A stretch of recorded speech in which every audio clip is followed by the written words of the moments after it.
What if I told you that the real cause of anxiety, loneliness, even depression isn't what you think? In today's marketplace, in today's world, we're really quick to medicalize suffering. We label it, we medicate it, try to make it go away. While those approaches have their place, they often miss something deeper. Here's the truth: the root of so much emotional pain isn't just in our minds, it's in our disconnection.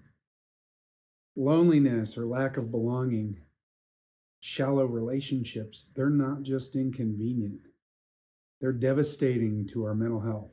The US Surgeon General has even called loneliness a public health crisis. But there's hope. When we reconnect with others, we reconnect with ourselves and transform how we experience life. That's what we're going to explore today. And really, I've built this approach called Rewire that really focuses on building the musculature and the mindset for deep social connection. I'm going to talk about Kathleen's story. She's a college student who reclaims a sense of purpose, belonging, and joy by addressing what really matters: deep, meaningful connection. My name's Andrew Smith. I'm a psychologist, I'm a professor, I'm the founder of Rewire Wellness. For over a decade, I've been working with people from all walks of life: students, professionals, parents, veterans, first responders, physicians, nurses, helping them to move beyond surface level fixes and get to the heart of what creates lasting well being: values, connection, intentional growth. If you're searching for deeper relationships or struggling to make sense of feelings like loneliness or anxiety, if you think maybe there's some truth in this idea that this individualized approach to thinking about loneliness as a medical problem, if you think that there's something wrong with that approach and it doesn't really apply to you, let this video help you get started. And if you're ready to take the next step, I encourage you to link in the description to rewirewellness.co, where there's a free plan builder and relationship health assessment that can help you get started on your journey today. Here's what I'm going to cover in this video, the roadmap for today. Number one, Kathleen's journey and the deeper problem beneath her anxiety and depression. Number two, why connection, not just treatment, is the foundation of mental health. Number three, practical steps Kathleen took to rebuild her relationships and purpose. Number four, how you can apply these same principles in your life to create meaning and joy. So let's start with part one, Kathleen's story, the problem beneath the problem. And Kathleen comes to me, she's a 21-year-old college student. She doesn't just want help with her anxiety and depression. She wants something deeper. She asks, can you help me improve my relationships, meaning, and mental health? Yes, Kathleen has symptoms, mild to moderate anxiety and depression, based on my evaluation. Sure, we can treat those symptoms directly. And here's how the medical model, and you're most likely to get something like this treated. You get diagnosed with anxiety and depression, prescribed medication, and you start cognitive therapy to reframe anxious thoughts. Kathleen's not looking for a fix. She's asking for connection, for purpose, and for belonging. And we're saying, well, the thing we know how to do is give you medications and treat the disease part of this.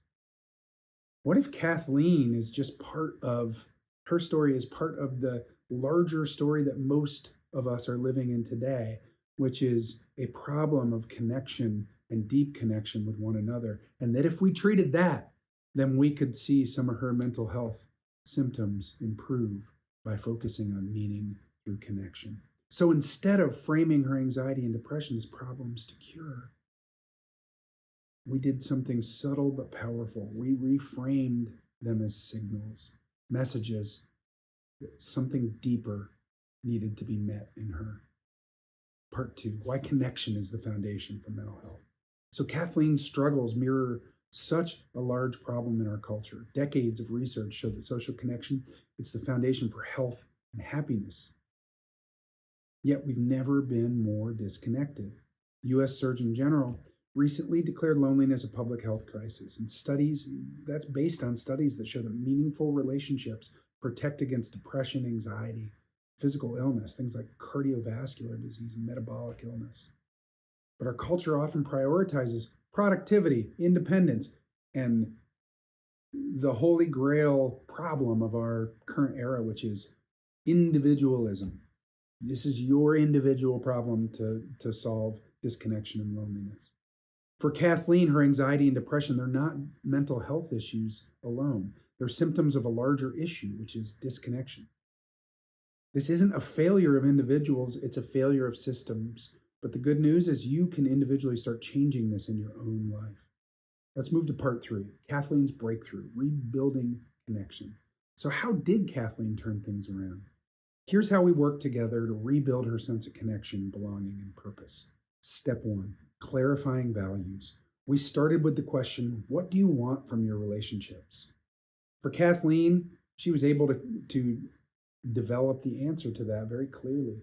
She wanted what her parents had had, a community of friends built on shared experiences and vulnerability, lived in real life, not just virtually. This values-based focus became her compass. It reminded her why the discomfort of stepping out of her comfort zone, reaching out to people, being vulnerable in relationships, why those uncomfortable things were worth it. Why avoiding the potential pain that could come with trying new things to feel more connected was worth it. Step 2, building connection skills. Connection, it's not automatic, it's a skill. Together, we identified ways Kathleen could foster meaningful relationships. And here are the 3 simple, small steps that we started to take in skill building with Kathleen. First, she chose to start initiating conversations with curiosity and authenticity, asking people about themselves and their lives and being truly curious about the answer, finding ways that those responses connected to her own life. Another skill that she started to work on, or action that she took, was joining groups and clubs aligned with her interests, like hiking. And third, practicing vulnerability by sharing her real thoughts and feelings and not letting thoughts and emotions or predictions about how that might go drive her to choose not to share about herself. Step 3, addressing anxiety as a barrier. Kathleen's anxiety, it wasn't the enemy, but it was there and it was a roadblock. So we worked on strategies to manage it while staying focused on her ultimate goal of connection. Here are some of the ways that we worked to manage her anxiety. 1, mindfulness exercises to stay present in the moment. 2, cognitive reframing to see rejection as a growth opportunity, not a failure. Number 3, gradual exposure to situations that pushed her out of her comfort zone. Finding out that her anxiety was uncomfortable, but not so painful that she couldn't tolerate it. Okay, part 4 today, Kathleen's transformation. Small wins lead to big changes. She started small. She struck up conversations with peers in her dorm. She joined a hiking group and found kindred spirits. She opened up to her parents about her struggles, which deepened their bond. Each small win started to build momentum. As her connections grew, her anxiety and depression began to wane. Not because we targeted those symptoms directly, but because we addressed the root cause, which was Kathleen feeling like she didn't know how to connect.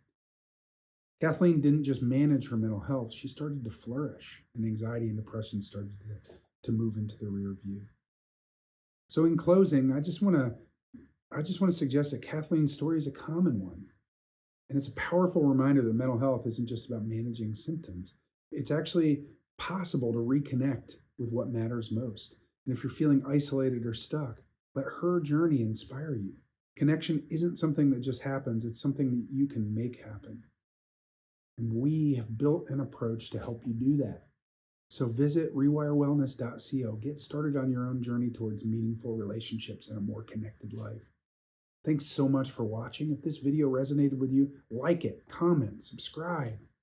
We want to build more content on connection, thriving, meaning, mental health, personal growth.